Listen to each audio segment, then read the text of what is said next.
Hey McGinn, it's great to see you. It's Mr. Lohn. We are at the end of Read Across America Week. The good news is we're going to celebrate reading every single day we're here at McGinn. Hey, it's my job. I love celebrating books with you, bringing you on different journeys, introducing you to different illustrators, characters, authors, you name it. We're going to wrap up this week with a book that's linked to reading, a new one that came in. It's called How to Catch a Bear Who Loves to Read. Here we go. Julia had many friends in the forest by her house. She climbed trees with Scotty, played hide and seek with Abigail, and had tooting contests with Frida. Julia dreamed of meeting a bear. She wanted to raft along the river on its belly and have a bear-normous picnic together in the clearing. And of course, she wanted to give it a hug. A bear hug. But no bear ever showed its snout. One morning, Julia was absorbed in a book. It was about a bear who set off on a long journey to visit a very dear friend. Along the way, this bear felt his stomach rumble. He stopped to sniff through some bushes for a snack. Julia looked up from her book, her eyes shining. She had an idea. She brought honey, which is a bear's favorite snack, and waited for the sweet smell to blow through the trees. Suddenly, there was a loud rustling in the bushes. Said a voice. Julia spun around, her heart full of hope. But it was only Scotty. "That looks delicious," he said. "May I try some?" Julia gave a little sigh and nodded, and still no bear. The next morning, Julia carried another bear snack into the forest, and because bears could play hard to get, she also brought her book. She plunged back into the story. The bear was lending a helping paw to an old turtle who was crossing the river. As Julia turned the page, the trees shished. Splack! Julia jumped. Next to the overturned basket stood Abigail. "Sorry, Julia. I wasn't looking where I was going. I'm playing hide and seek with Scotty and Frida." Abigail helped Julia pick up some of the blueberries, but still, no bear. A familiar voice rang faintly through the forest. Julia's mom was calling her for lunch. "See you soon, Abigail," said Julia to her friend. A little later, Julia ran back to the forest to get her book, but her book was gone.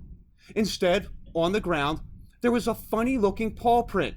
It was blueberry-colored and much bigger than any print she'd ever seen. Her heart did a somersault. Who'd made this? She glanced in every direction. Nobody. But just ahead, another print, blue like the first one. And another, and another. "Hi, Julia," said Frida. "Ready for a tooting contest?" "Sorry, Frida. I can't toot right now. I'm looking for someone." "Who?" "That's what I have to find out." "Hey, where are you two going?" said Abigail, scampering over with Scotty. Frida whispered, "Julia's on someone's trail, but she doesn't know whose." The paw prints meandered down a gully, up a hill, around a boulder, and down again to the edge of a stream, where they disappeared. "The water must have washed all the blueberry away," said Scotty. "Now what do we do?" Julia said. "Don't worry," said Abigail. "We're hide-and-seek champions." Frida sniffed the air. "This way!" Abigail pointed to a gap in some bushes. "Through here!" Julia crept through the bushes and emerged near the foot of a very old tree. "Look," said Scotty. "Gigantic claw prints marked a path up the trunk." Julia took a deep breath and grabbed the first branch. "Are you sure you want to go up there?" Frida said. "I'll be careful," said Julia. "I'll go with you," said Scotty, "just in case."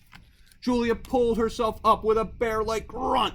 One branch at a time, she clung and clambered her way higher and higher. "You climb as well as a squirrel," said Scotty. Julia ran into a big troublesome knot. She tried to scrape and scramble her way around it, but she had no luck. Even Scotty didn't know how to help her. With a huff and a puff, she gathered all her strength for one last try. And this time, she made it. At the top of the tree, she collapsed, out of breath. "Julia, look," said Scotty. "A house." Nestled among the leaves was a house, its front door slightly ajar. Julia's heart went ba-boom as she took a step forward. "I'll wait for you here," Scotty squeaked. "If you need me, I'll be there in a jiffy." Julia knocked softly. No answer. She knocked loudly. Still no answer. She peeked inside. A bear! On the floor, snoring peacefully. A bear! And books! From the floor to the ceiling, shelves upon shelves of books, and there spread open on the chest of the bear, her book. Julia's heart soared and fluttered with just a little fear. She was standing in a bear's house, and she hadn't been invited in, but she couldn't leave without her book. She tiptoed toward the bear and delicately lifted her book off his chest. I'll come back later to introduce myself, she thought. Wait, said a deep, growly voice. Julia froze. Please, wait. You are most welcome to that book. But first, may I please read the ending? I closed my eyes just before the bear reached his friend. Julia turned around and stared, amazed. That's the part I was reading, she said. But I didn't know bears like to read. I love to read, said the bear. I'm always on the lookout for a good book. Of course, I only venture into the village when all the people are asleep. The best spot for a book scavenging is by the back door of the library. The librarians are kind enough to leave boxes of old books outside. Oh, the treasures I find as I rummage through them. But today I found that book right here in the forest. A scent of blueberries tickled my nose and led me straight to it. It was me who brought the blueberries, said Julia, and I left this book there by accident. She thought for a moment. Maybe we can finish reading it together, she said. Splendid idea, said the bear. But where are my manners? My name is Bertrand. He held out his paw. And my name is Julia, said Julia, giving Bertrand's paw a vigorous shake. There's a lovely reading spot on the porch, said Bertrand. Make yourself at home, and I'll join you in a twinkling. Bertrand carried out 2 bowls of blueberries drizzled with honey. What an intriguing story. The bear journeys such a long way to visit his friend. Because they're very dear friends, said Julia. Julia and Bertrand savored the end of the book. The trees whooshed gently. The dappled light sweeping around in the leaves began to dim. They read the last page. A moment later, Julia's mom's voice echoed through the forest. It was time to go home. Bertrand showed Julia the best route to climb back down. What a fortunate acquaintance this had been, she said. How about I bring a new book next time, said Julia. And afterward, could we raft down the river and go on a picnic? Certainly, said Bertrand. I just have one more question, Julia said. Can I give you a hug? And boys and girls, that is our final read aloud of Read Across America Week. I hope you enjoyed it. Thank you for celebrating books with me. You have a great weekend, and we'll see you soon.